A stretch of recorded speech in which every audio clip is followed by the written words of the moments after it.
Welcome. It's another edition of Monday Night Sports Talk on the Air Network and 94.1 FM. Good evening, everyone. It's Greg Banks in the studio, getting along with a couple of guys from around the Commonwealth of Pennsylvania tonight. Dave Shannon live on Skype, and Jimmy Ty making his new home in Selinsgrove, Pennsylvania on this rather warm September evening. Almost feels like, David, almost feels like July here in September these days. Holy mackerel, it's hot. Well, enjoy it because you may not get an Indian summer in October. Just saying. That's what I'm hearing. You know, things will cool down for the Bearcat game coming up Friday night. Meanwhile, Jimmy, how you making out in your new digs? You're not really in just yet, though, right? Well, I have some more furniture to move up in the next couple of days, but right now I'm in Selinsgrove. I'm sleeping here in Selinsgrove. Right. Things are great up here, and I love it up here. You know, this is a great area. You know, the people that I met are really cool.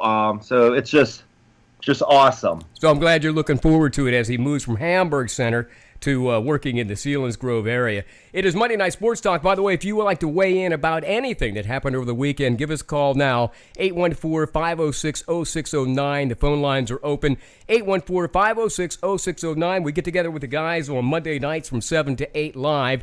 Chad State's not with us tonight, but hopefully everything is great, Chad, and we'll see you Friday night as you and Dave Shannon get ready for that homecoming game against Juniata. Meanwhile, Dave, let me just briefly touch base on something that happened over the weekend first in the NFL. I want to kind of get your reaction to the unified statement that was made across the NFL yesterday by those coaches, players, and the owners. I guess in sort of like making a statement to Donald Trump when it was all said and done.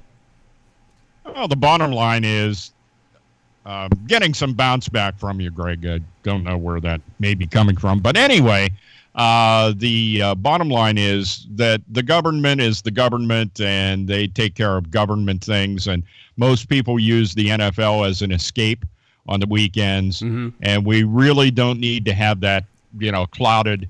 And it was brought on by statements that the president made at a speaking engagement. And it may be the feelings of a lot of people in America that they're disappointed in NFL teams and the guys that are doing this take a knee thing. Right. But that's not the president's job to address that issue. Exactly. Is what the problem is. Yeah, and so I thought the NFL did the right thing. It's like, I'm sorry, you're the president of the United States, and technically we're a business that happens to operate in the United States. And you really don't have any business telling us how we run our organization. And it got pretty. So I'm glad they did that because it showed the league was by and large in some way, shape, or form unified in saying, "Hey, don't you have more important things to worry about? Like the guy over in North Korea. Yeah, maybe you ought to pay attention to him." Yeah. So that was my feeling on it. It was I didn't think it was that big of a deal from the standpoint I expected the NFL as a group to make a statement about that. And I'm glad that they did, actually, because it's like, just stay out of this. For God's sake, we all want to be away from politics and everything else that's bearing down on us. And this is one of the ways we do it, so shut up. This got very divisive, and it became very political, Jimmy, when I first heard the tweet that he sounded. He was actually in Alabama at some kind of rally. He has these rallies, I guess, like he's campaigning again when he doesn't have to. He's already president. But what was your reaction when you saw some of the things happening in the NFL yesterday and you saw some of the tweets? Wow. Like Dave said, like the Washington Redskins, they play in the nation's capital. You have a lot of politicians. You have, like, last year, President Obama would come and watch the football game. That's his escape away from what's happening in the world for that 3 hours. Right. That 3 hours out, that was the president's escape. Donald Trump, as we know, is a fireball, if you want to say that, you know what I mean? He goes off on Twitter and everything else. Right. Just stay away from the NFL. Let if the players want to kneel, or if they don't want to kneel, it's the owner's decision. Right. It's Arthur Blank. It's the Muras. It's the Roonies out there. Yeah. It's the Roonies. It's their decision what their team should do. Right. Donald Trump should stay out of there. there's, like Dave said, there's much bigger issues in this road, like the North Korea guy or what's going on in Afghanistan or in Iraq. Or how about the hurricanes? I mean, Puerto Rico's Virgin Islands. Yeah, I understand. It's the thing.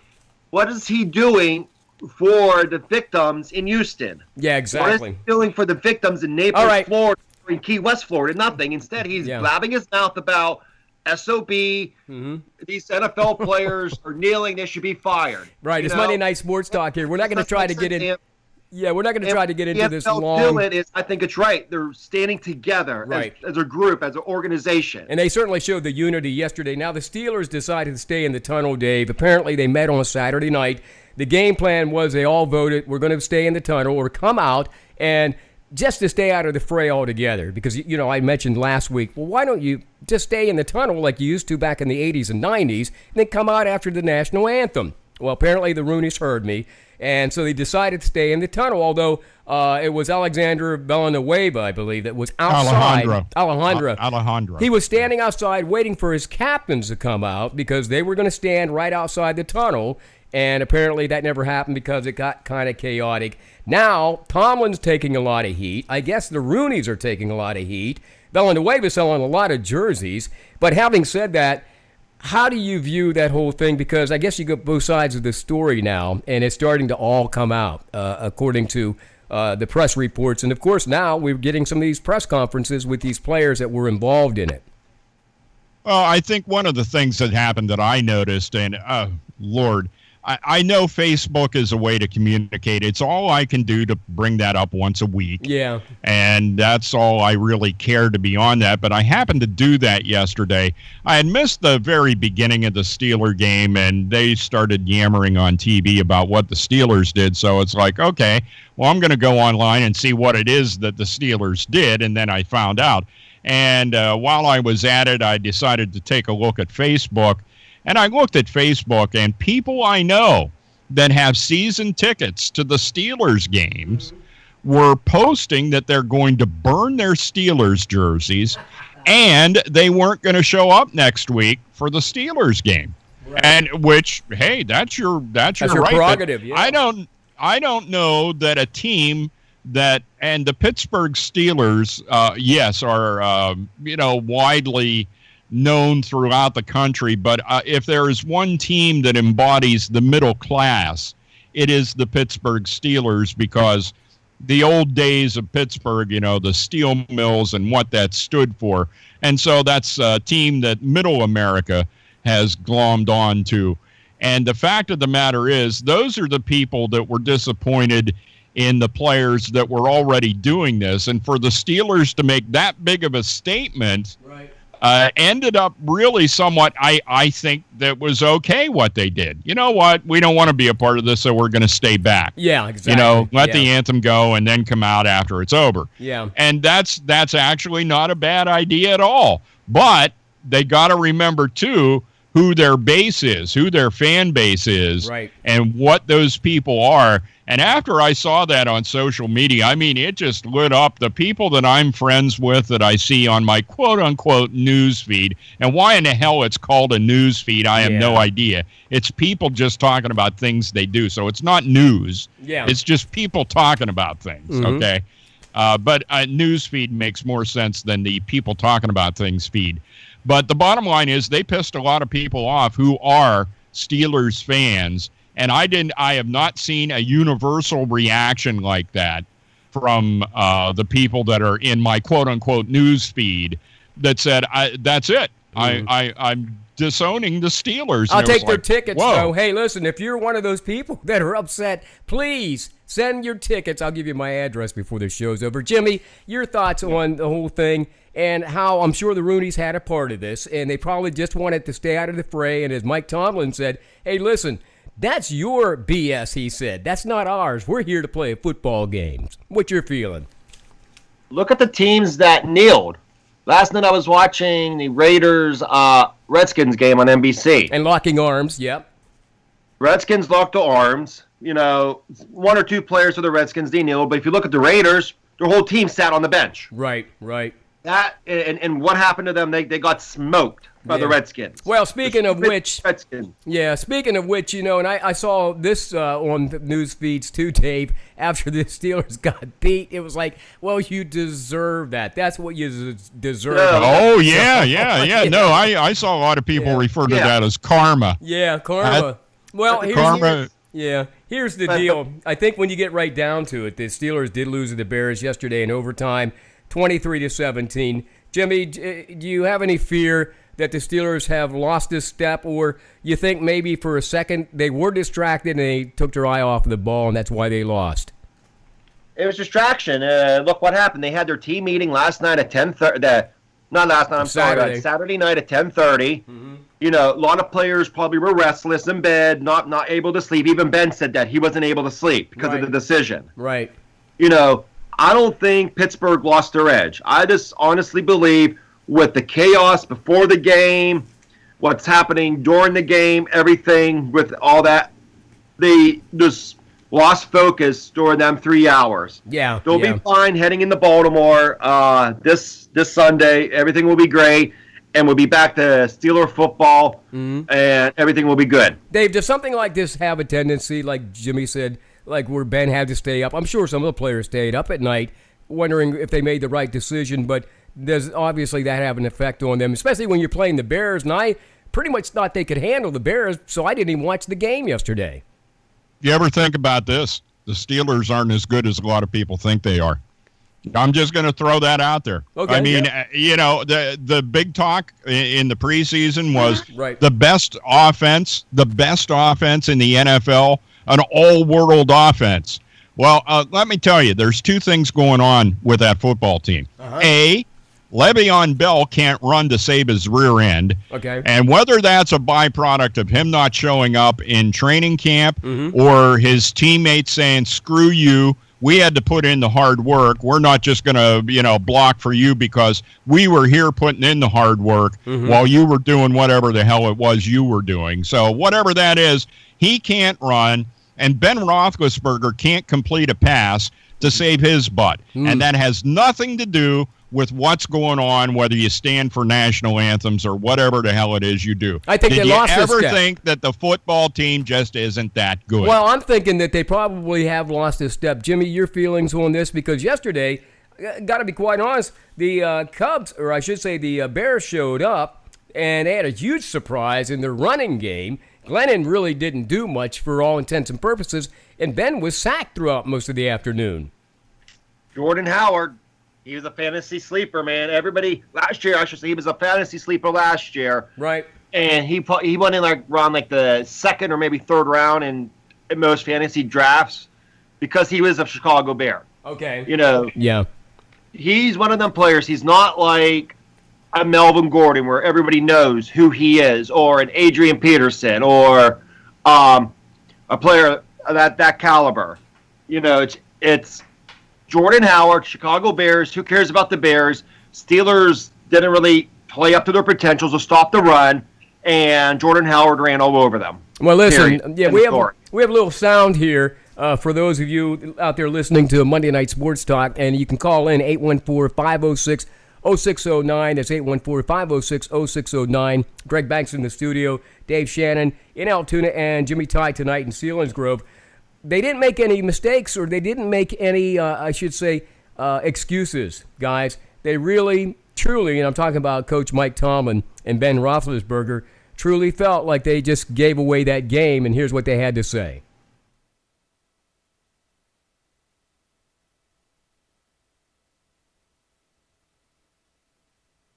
We do have that comment. Stand by. Man, got a disappointed group in there, and appropriately so. We fought our tails off, but wasn't able to finish the job. Faced a lot of adversity today, but most of it created by us. In the first half, I thought that we turned the ball over. You're -2 in the first half, plus a block kick. You're probably fortunate to be down by 10. We were. We allowed them to run the ball some. We settled those things down and fought our way back, and then wasn't able to finish the job. But you got to give credit to those guys. They did a great job today, particularly in running the football. That's unacceptable for us. We'll absorb the negativity that comes with that. We own that. That's National Football League play. You got to stop the run. They utilize those two backs and really did a nice job, and so I compliment them on that. But we can't make excuses. I need to play better football. I'll take this game on me. I didn't play well enough. I missed too many throws, didn't make good reads, whatever it was, turned the ball over on a sack fumble. Can't do that. So this one's on me. The good news is, if you will, it's an NFC road game. It's early in the season, and I take the approach that all this means is we're not going to be undefeated. What did they do anything? All right, Dave, you can chime in now because he said he's putting it on him, and you said he might have a little bit of a problem yet this year, talking about Ben getting up to speed, I guess. Well, I don't know if it's up to speed or the fact that he's just an older guy now and his skill set's eroding. Yeah. I mean, I have never seen Ben Roethlisberger. I've been a big supporter of his from the day he started as the starting quarterback, taking it from Tommy Maddox and moving forward. And I have never been a negative Ben Roethlisberger guy, but all I saw yesterday were passes behind receivers, any kind of a crossing pattern over the middle. He was throwing behind them or maybe about a foot off the ground. And I know you're trying to avoid interceptions, but I think it was all overdone. And anytime he had somebody open deep downfield, he overthrew them. Yeah. And it's just like I'm starting to think that he's older and his skill set's eroding. What do you that's think? all. So, yeah. I mean, and that's going to happen. Do you think? And now they've trapped themselves. They have no quarterback to go to. Well, do you think, Jimmy, that might be because, again, he's not really in sync with his receivers other than Antonio Brown from time to time? And I noticed Ben was on his back quite often yesterday, so the line really wasn't doing – now, from the clips I've seen today, they really weren't doing their job, and he was rushed all afternoon. Well, how many got hurt, my too, question Greg? is this, Greg. What receivers were there last year for Ben? Yeah, Bryant wasn't there. Bryant wasn't there. Brown was. Juju Smith-Schuster wasn't there. Okay. And they're too big. And Martavius Bryant is a big guy for him, is a big target for Ben. And he was his target yesterday. Ben's used to throwing to Antonio. Le'Veon Bell, he can catch the football, but Le'Veon Bell's head's not really in the game. Right. I think Bell's head is basically thinking, what's the next rap song he's going to write? Well, you better get which means his head's up his butt, yeah, right? that's true. Basically, yes. Yeah, that's not a good place. And like we said earlier in the show, I think the team's thinking, we spent 90-degree summers days at St. Vincent's in Latrobe, PA. Right. Where you were in your nice little comfy house in South Beach, playing with your dogs, hanging out with your wife or girlfriend or whatever you're doing. Right. Maybe going out, working out once a day while we're spending 2 days out here. Yeah. I don't think the team really cares, you know what I mean? It's a division right now. And for the Steelers to get past the mighty New England Patriots, they have to come together. And it has to start this week against their rivals. And the Baltimore Ravens. And you think, give me a prediction on how you see that turning out, Jimmy, and then you, Dave. Because the Ravens, I'm trying to think back to what happened with them yesterday. I think they dropped one yesterday close, I believe it was. Again, they got their butts handed to them. Oh, okay. I say 44-7, right, Jimmy, is what they got beat yesterday? Is that what it was? Yeah. Okay. Yeah. Honestly, Jacksonville's not a bad team. They have a good defense. But that said, Baltimore's coming off of that trip to London. Yeah. And all that's the right. other stuff that's going on in the country and in the league. Yeah. I honestly say Pittsburgh will win this game. But it's going to be a very close game, like 24-20. And they'll be at Baltimore this week, Dave. So They'll be at Baltimore this week. Yeah, so Dave, your prediction on that Baltimore game coming up with the Steelers next week, because they're going to have to get it together now. Yeah, okay. I might lean a little bit toward Jimmy's side. I'll go 21-17 Steelers. Okay. Because I don't know if Baltimore is that good. And that the Steelers are just a little bit better than them. So, I'll give it to the Steelers at Baltimore 21-17. And, it's got to be rough anytime you play overseas. And, I got to be quite honest, I forgot all about that Jacksonville-Baltimore game. It was, matter of fact, free and available on Yahoo Sports or something. Yes. You know what I mean? It's just like, why do they continue to have these games overseas? I understand they want to try to proliferate and profit off of the money overseas, but my God, if you're a fan in Baltimore, chances are you got to get up too early in the morning to watch those games. A girl at work told me this yesterday. She's in fantasy football, and she's like, Jimmy, come here for a minute. I'm like, yeah, what's going on? Right. She's like, what's this mean? And she had Jeremy Maclin on her team, and it had 0.00, no points. She's like, I've never seen this before. I'm like, oh, that means he's playing again. He's playing right now. And it was like 9 o'clock in the morning. Yeah. And she's like, they have football at 9 in the morning? Well, I said, no, the game's in London. Yeah. And she's like, and she was totally confused. And I explained it to her how the NFL has these games in London. And she's like, oh, that's stupid. Yeah. And she's like, is it on TV? She's like, is it on TV? I'm like, no. Let's I can find it. And then I think they're streaming it on Facebook or something. She's like, oh, that's stupid. Yeah. Well, hey, Dave, when they do these games overseas, Dave, whether it's Mexico or it's in Canada or it's over in London, what's your thoughts on the NFL? Is it time for them to give that up, or is that something? Obviously, they're making money off this stuff. Yeah, well, if the idea is to proliferate the league and knowledge about it around the world, do it in the preseason. Yeah. Do it in the preseason games. Don't force these guys into having to do that in the in the regular season, because let's face reality. It's not like there's going to be a franchise in London that's going to be in the NFC East anytime soon. No. So, if that's not going to be the case, then okay, so you want to extend your hand and make friends in Great Britain. That's all well and good. Do it in the preseason. And set it up as an exhibition game. Yes. If you want to see American football players, as we know them, of course, they have their own football. But if you want to see American football players, let's do it sometime in August. You know what I mean? Before the season gets started. Yep. Heaven forbid. This really disrupts their entire season, sending these guys overseas. I got to imagine there's jet lag. There's a sleep problem. People just are not at their best, and then they turn around and have to come back in many instances. Now play either Thursday night or the following Sunday night, so you're really out a few days till you can get back in and practice for the week. So I don't know. That's the NFL for you folks, and it's been a weird, wild ride this week. Jimmy, let me get your impressions. Any other games? There were highlights yesterday. Tom Brady's got to be the greatest quarterback of all time. He's the comeback kid, man. And so is Aaron Rodgers. Oh, yes, he is. Yeah. Now, I was watching that Bengals-Packers game yesterday, and Bengals, I thought the Bengals were going to beat the Packers. I'm like, okay, since he gets their first win of the season, this and that. Right. Rodgers came back, drove that team 80-some yards. Well, what is it, like 20 seconds to go in the fourth quarter. Touchdown to Jordy Nelson.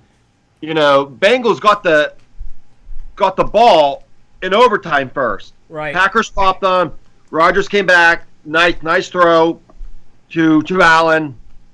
Game over. Field goal, game over. Now, that was a good game. Watching that Packers-Bengals game, that was a good game. That's what we talk about. Aaron Rodgers always reminds me of Brett Favre, man. You can't have, if you got 20 seconds on the clock and there's only 1 point between the two teams, you can't give up on those guys because they can always pull it out. And Brady, Dave, is starting to prove it. Well, he's always proved himself, but he's also a miracle worker as well.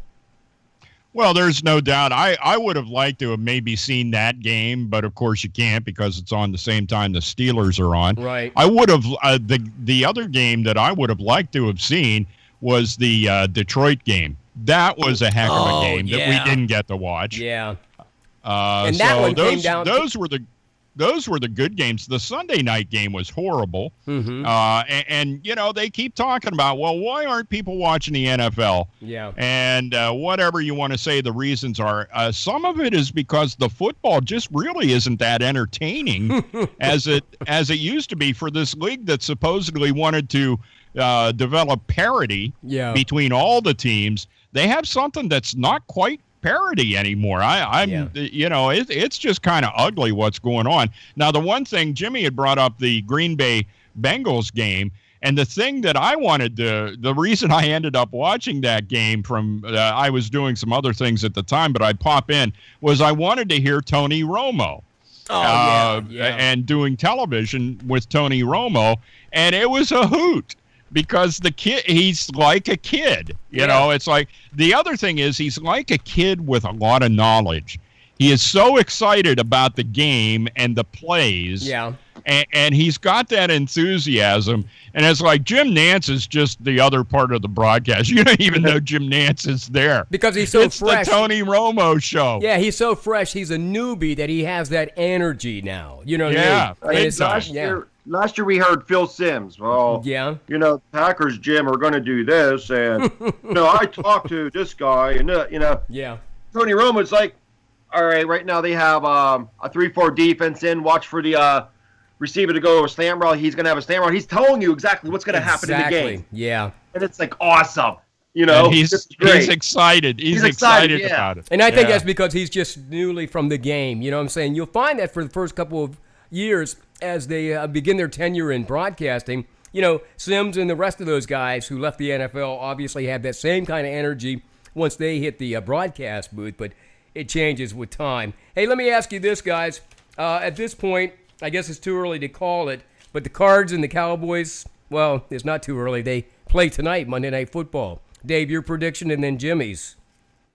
I'm going to say that the Cardinals are going to take and key off of the fact that Denver, which, by the way, how the hell does Denver beat the Cowboys, the week before and then go to Buffalo and lose? Talk about how screwed up the NFL is. But anyway, I'm going to say that the Cardinals end up going ahead and keying in on this defeat of the Cowboys by Denver, and the Cardinals win tonight's game 28-21. 28-21. Jimmy, what's your thoughts on that Cards-Cowboys game coming up Monday Night Football? Bruce Arians is a good coach. He watched that Denver tape, knows how to stop Ezekiel Elliott. They'll stop Ezekiel Elliott. Dak Prescott isn't really as good as they say he is. Cardinals are going to win 28-17. Man, everybody was giving Dak Prescott the accolades last year, and this year he's not as good. Why is he not as good, Jimmy? Because no, he's not fresh, and people knows how he plays. Okay, so they've had a chance to watch him. Okay. It's like any pro league, Greg. Right. Once you come out and you're a big-time guy, look at what happened to Aaron Judge with the Yankees. He was out there, and for a month, he just dominated baseball. Oh, yeah. And then everybody said, oh, wait a minute, and this is the way pro sports works. Yeah. Because they eventually figure out what is going on, what your strengths are, what your weaknesses are, and they know how to play against you. And that's kind of, Jimmy summed it up perfectly. Well, they found out what Dak Prescott is, and they know who he is now, and they know how to beat him. Well, I don't know if Aaron Judge is a good analogy to use because he just broke some records today. We'll talk more about that in the Major League Baseball segment. But, hey, it's Monday Night Sports Talk here at theairnetwork.net and 94.1 FM in Huntington. Dave Shannon in Altoona, Jimmy Ty in Selinsgrove, and Greg Banks in Huntington tonight. If you'd like to join us, give us a buzz, 814-506-0609. That's 814-506-0609. The most exciting game that I watched over the weekend, bar none, was the Penn State game. Coming down to the last 4 seconds, it was incredible. It was a miracle. First, Dave, and then Jimmy, let's get your impressions in that win over Iowa. I mean, Penn State, my God, oh my God. Well, let's put it this way. For the first time since probably the first time he took the field as the quarterback, Trace McSorley got his comeuppance, and it was in his head big time. He was having passes batted down, and this got in his head to the point where he was no longer an effective passing quarterback.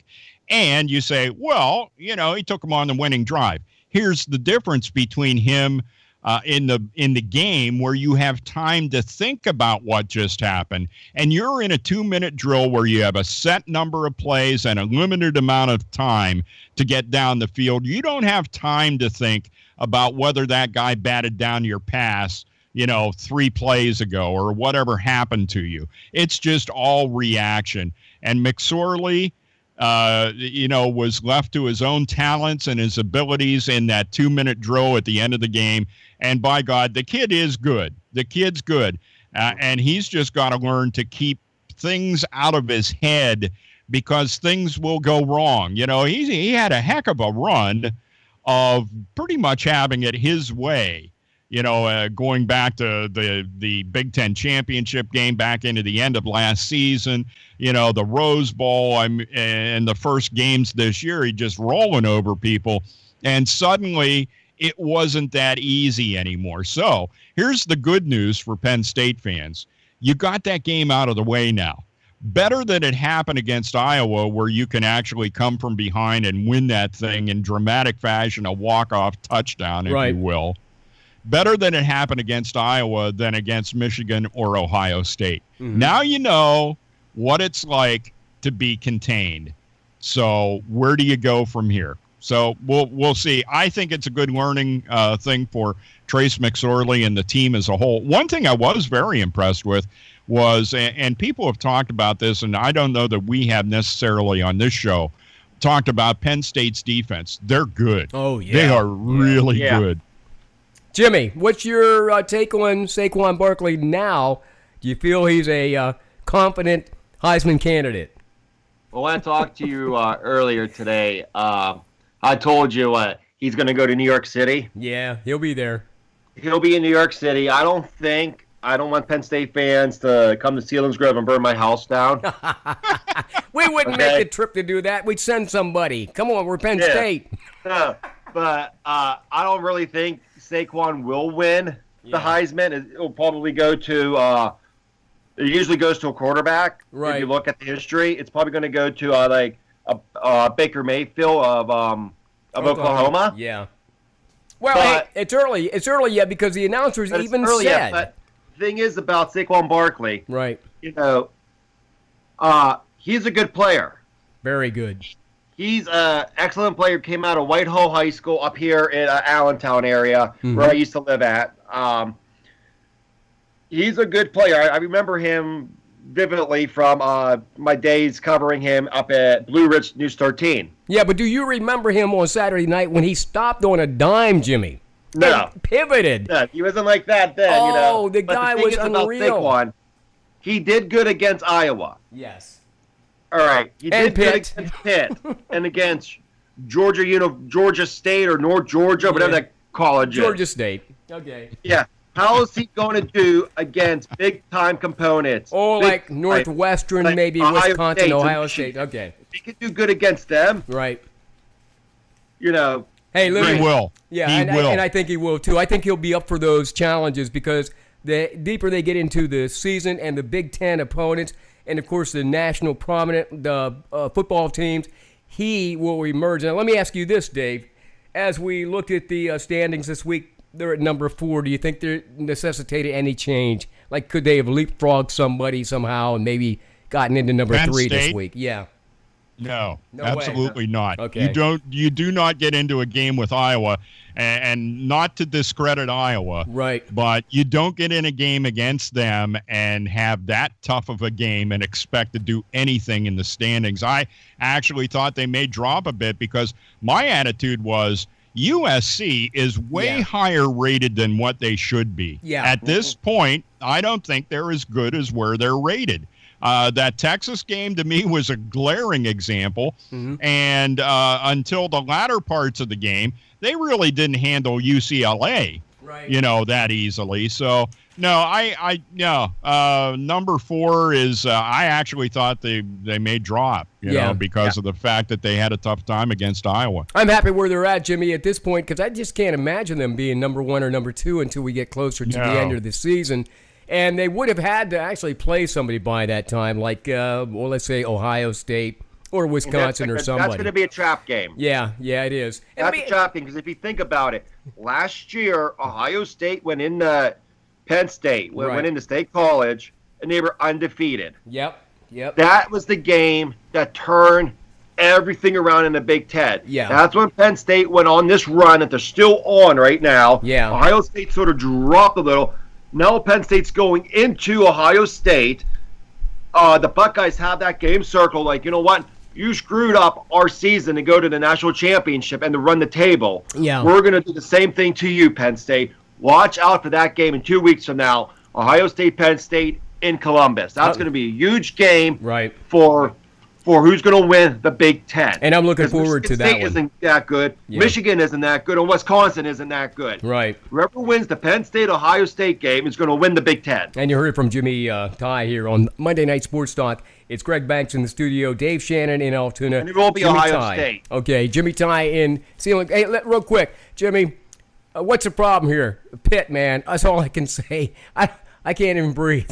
Anyhow, they lost. I don't even want to talk about Listen, Pitt. we got to mention them. 35-17 loss. Narducci can't even figure out who his quarterback is. Is it Mac Brown? Is it Danucci? And they got no offense here, man.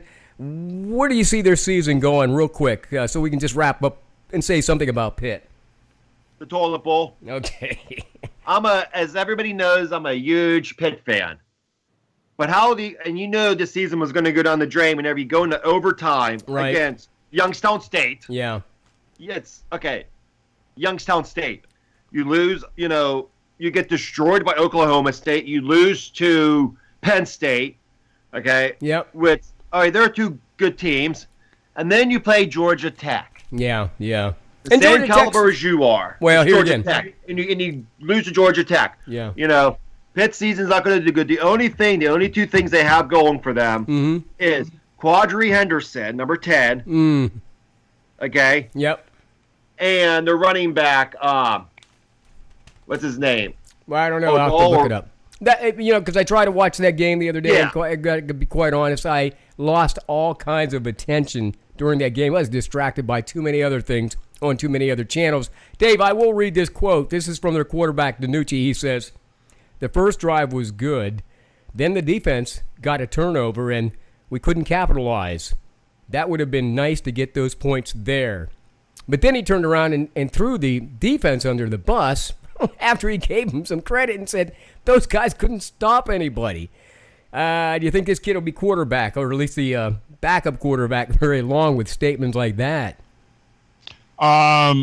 It may well be, and simply because he does have some talent, and I'm sure he's quickly learned since those words came out of his mouth that you don't mess with those guys. That's and those are guys he practices against every week, by the way. and this brings back the fact that it's a team. It is a team effort, and if you take the rest of your team to task, it's not going to be easy for you. Never is. And like you say, those are the guys you practice against all week, and it may end up in one of those, oops, I didn't mean to hit you that hard. Hey, it's Monday Night Sports Talk. Let's take a break. We'll be back to talk a little bit about the Major League Baseball season, also about the Bearcat football season, and Pittsburgh Penguins back on the ice again. It all happens next here on Monday Night Sports Talk. Stick around. Call Austin Smith Heating and Plumbing for affordable heating, plumbing, and drain cleaning services in Huntington. Count on 12 years of ensured excellent service when it comes to heating, plumbing, ventilation, and drain cleaning. Call Austin Smith Heating and Plumbing, available evenings and weekends at an affordable rate. Call 814-506-5128. That's 506-5128 for Austin Smith Heating and Plumbing in Huntington. Sometimes facts are hard to face. Statistics show that obesity is a problem in the United States, and it's not getting any better. At Simone Family Chiropractic, we understand this problem. We also know that obesity leads to very serious health problems later in life. There is a way to cleanse your body and get back to optimum health. It is called the Doctor-Supervised ChiroThin System, and it teaches you how and what to eat in the real world. Call us at Simone Family Chiropractic at 814-643-2616, or stop in and see us at 613 Washington Street in Huntington, across from All American Pizza, or find us on Facebook. The Huntington Moose Family Center 223 is the heart of the community. Becoming a member of the Huntington Moose enables you an opportunity to join friends who have served the community for over 100 years. Enjoy all the summer activities and check out our Facebook page or website for more information. The Huntington Moose Family Center 223, serving the community with the best value in town. Join today. DC Goodman and Sons and the Goodman family are committed and dedicated to excellence by supporting quality education and athletics for all youth of Huntingdon County. For over 3 generations, DC Goodman and Sons and their staff of quality tradesmen have provided excellent service in the installation of plumbing, mechanical and industrial piping, electrical, and fire sprinkler systems. Residential services are also available. DC Goodman and Sons and the Goodman family will continue to serve the community, and thank you for your support. The Goodman family wishes you the best to all area students in your pursuit of excellence. It's Monday Night Sports Talk on the airnetwork.net, the home of the Huntington Bearcats, and 94.1 FM. I'm Greg Banks in the studio, being joined by Dave Shannon via Skype. He's live from Altoona. Jimmy Ty, by the way, is moving to Selinsgrove and kind of getting used to his new digs down there. He's also via Skype. Glad to have you along, folks. Hey, if you'd like to join us, give us a call. 814-506-0609 is the number. Dave, I'll ask you this question. The Major League Baseball races, they're underway, and soon somebody emerges as the division leaders. Who do we see get into this thing? And, man, the Cubs, I don't know if they surprise me a little bit at this point. I don't really look for the Cubs to get past the first round. They're going to win the Central. It may end up being a bit of a squeaker, too, but they're going to win the Central. I just don't see the talents there. They're not suffering a whole bunch of injuries. Yeah. Whatever happened mentally to this team is not going to suddenly erase itself in the postseason. So I look for them to play around and be gone. Yeah. I think eventually you're going to see the Nats and probably the Dodgers. The Nats and the Dodgers In the National League. Yeah, will be the 2 teams to play. And I think the Nats are going to emerge from that and be the and of course if Bryce Harper gets back, I think that all bets are off and it's Nats all the way. Because I don't know what happened. I still can't imagine what happened with Dave Roberts and the Los Angeles Dodgers, why that ended up that way. But right. National League, I'm thinking it's very possibly going to be the Nationals that come out of that. And I think Steve Jackson called it the other night during the game that maybe over on the other side of the field, we might just see Cleveland and the Astros, I think he mentioned. Yeah. And I'm like, wow, is that who you guys pretty much think, Jimmy, like when it comes to the American League this year? Yeah, but I would say in the National League, of course the Nationals, but keep an eye on them Diamondbacks. Diamondbacks, okay. Okay, they may emerge as division leaders as well. So at this point, they're already in the playoffs. Okay. Yeah, they're going to play a wild card game and host it. For the Diamondbacks, that's all I'm saying. They had 14 or 13 game win streak. Right. You know, they even beat the Dodgers during that win streak. Mm-hmm. You know, they have good pitching in Arizona. They have Goldsmith, their all-star first baseman. They have good fielding. Yeah. I look at it as like the Diamondbacks Nationals in the National League, with, of course, the Nationals winning that series. Yeah. And then the American League, the Indians, Astros, Indians going to prove, that they deserve a title. Yeah. And Indians will come out of the American League where the Indians versus the Nationals in World Series, Indians win in 5. Hey, but Dave, how cool would it be if Astros, could win this whole thing in light of all the suffering that they're going through down there in Houston this year? And not only that, but they haven't been in the American League that many years yet. You're a sucker for a great Cinderella story. I want a story. I want another Cubs story. I think every season should be magical, man. No, seriously, it should be.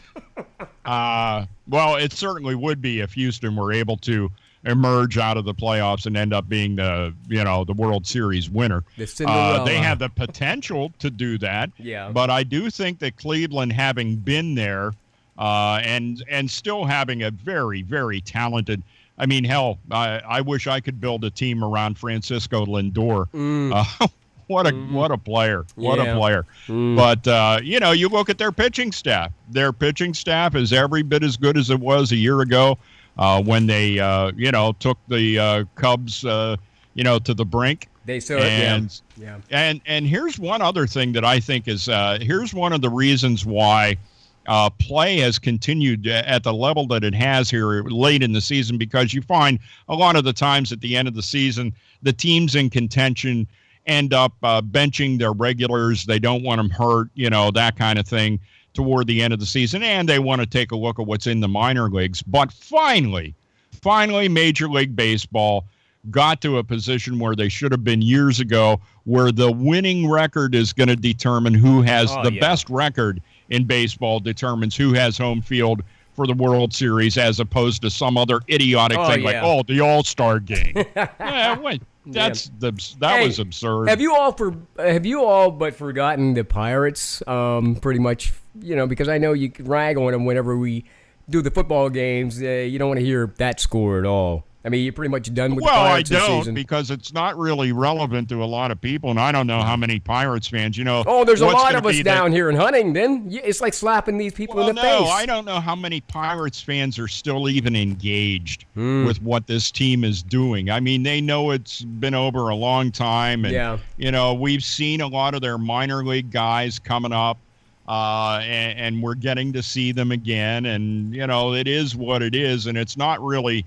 even as a fan of the team, my concerns are still, what is management and ownership going to do? Are they ever going to spend the money to go out and get a legitimate starting pitcher to be a part of that staff? You know what the answer is, don't you? It's no. That's not going to happen. They had it.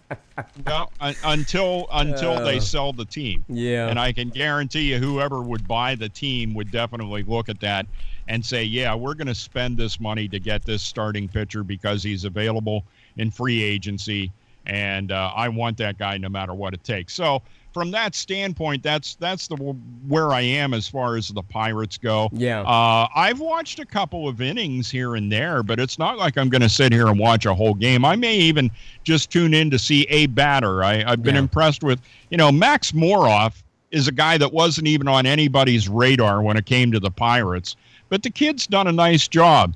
And the guy that got Austin Meadows' place coming up from the minor leagues, Jordan Luplow, has his average now is starting to show that he was indeed a AAA player, because his average is down in the low 200s. But the kid has some pretty surprising power. He can hit the ball. And so, here's a guy that wasn't even on anybody's radar, because you always heard about Austin Meadows, but I never heard that much about Luplow. And now it's like, kid's not bad. Kid's a pretty good player. And you and Jimmy follow this much closer than I do, and I know Chad, if he were here, he would speak to this tonight. But, Jimmy, is there anybody on your radar who you think would be the early prediction for, let's say, manager of the year? I mean, somebody that you think in Major League Baseball deserves that designation because of the hard work they put in, and, of course, maybe another amazing season for them. Wow, good question. For in the American League, of course, it's Francona. Yes. Francona for the Indians, what he did, and all that.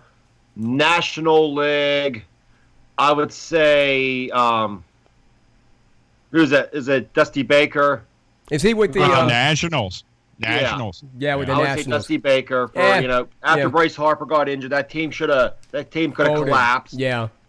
But they didn't, because Bryce is their whole team, but they didn't, and they fought through it. So Hey, that's what I would say. But I would also like to say, we're talking about these minor league players coming up. Right. There's a player, right, who I'm going to say he's like, even though he's on the rival Phillies. Yeah. Other than Andrew McCutcheon, he's my favorite baseball player. His name is Rhys Hoskins. Hoskins.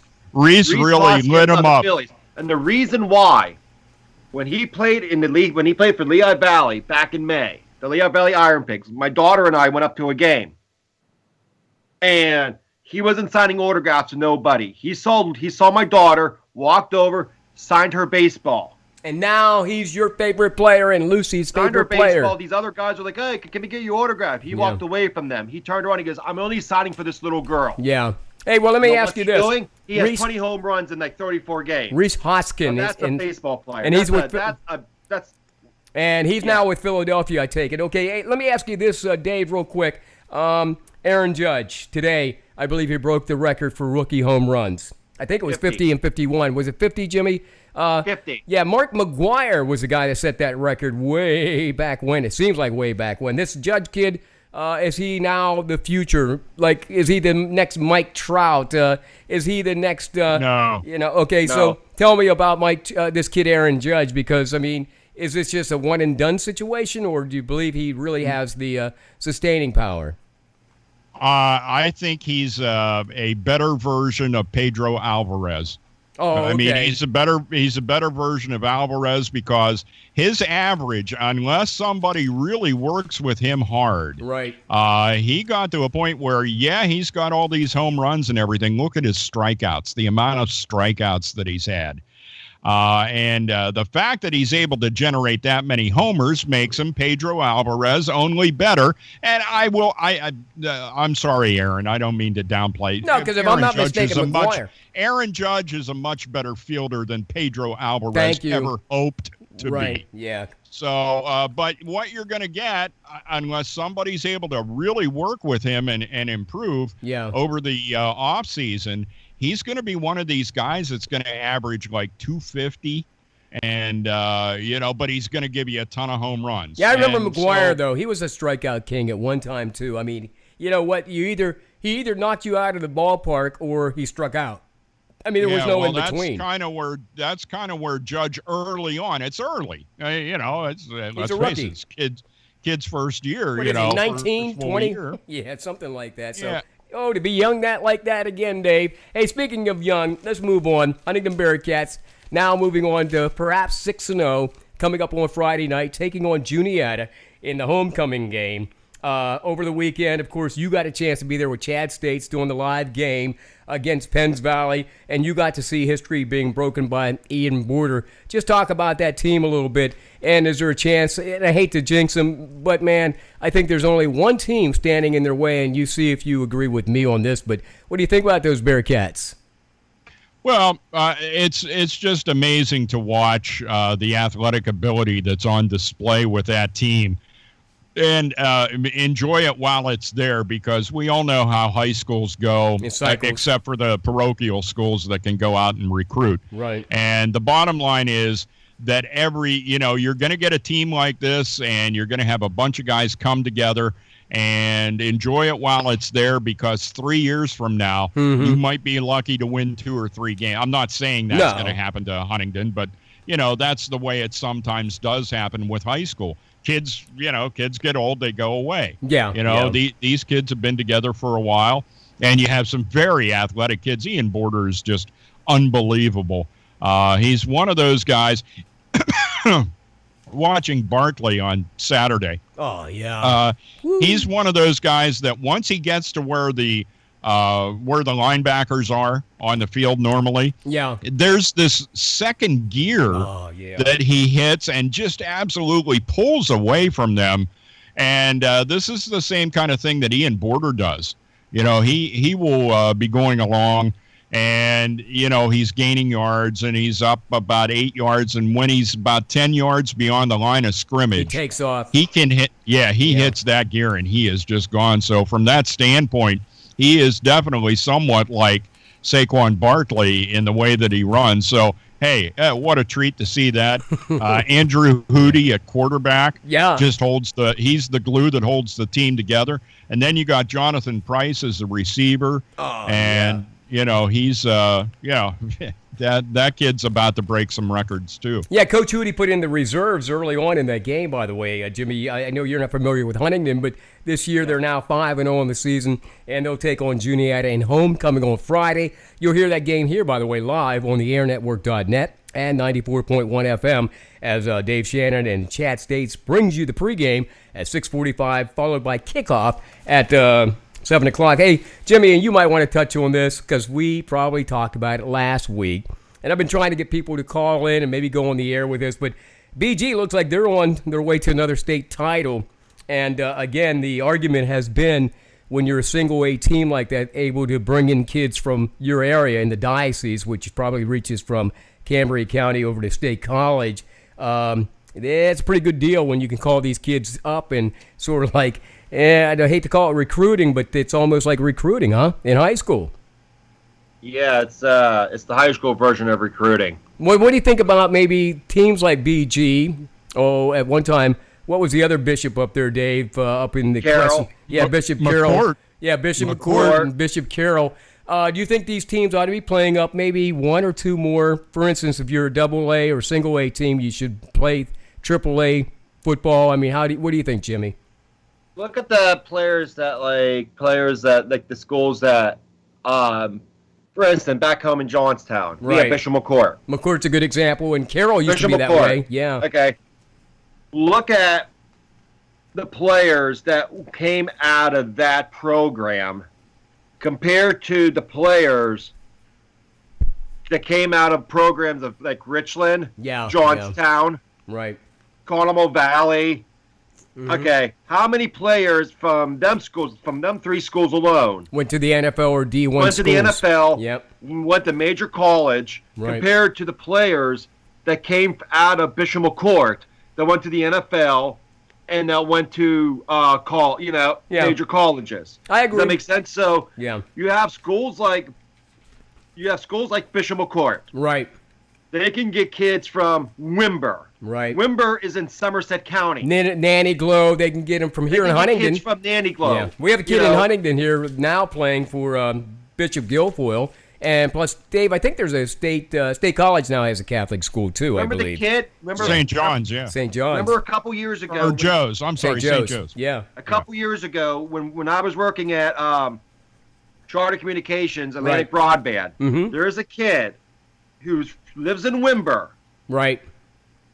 who could kick a field. He broke the state Oh, record that's for right. the longest field goal. Matt DeMonke. DeMonkus. Yeah, I remember those kids. Yeah, the whole family From could kick Wimber. football. Yeah, that's right. Goes to Bishop McCourt Right. on Osborne Street in downtown Johnstown. And goes to a D1 school from there. Yeah, I goes to do. Wisconsin from there. Yeah, isn't that Now, if you incredible? would have went to Wimber, Yep. do you think No. Matt DeMonkus would have got a D1 scholarship You'd to never. Wisconsin? Yeah, you'd never heard from him. Let's wrap that No. up. Let's wrap it up right now. Of course, again, the Bearcats playing Juniata coming up Friday night here on the Air Network and, of course, 94.1 FM. Dave Shannon, real quick, Pittsburgh Penguins, I don't know what's been happening since we last talked about them, but, of course, I know they played over at Pagula. Had a nice little crowd. What else have they been doing this season thus far, and how's that line looking as it's shaping up?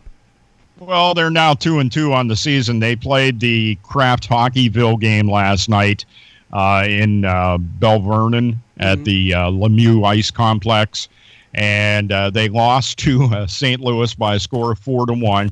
They had most of their stars together. Great to see Chris Letang has not lost a step. Wow. He is truly an amazing. He was hockey off player. a year, too, right? He was off a year?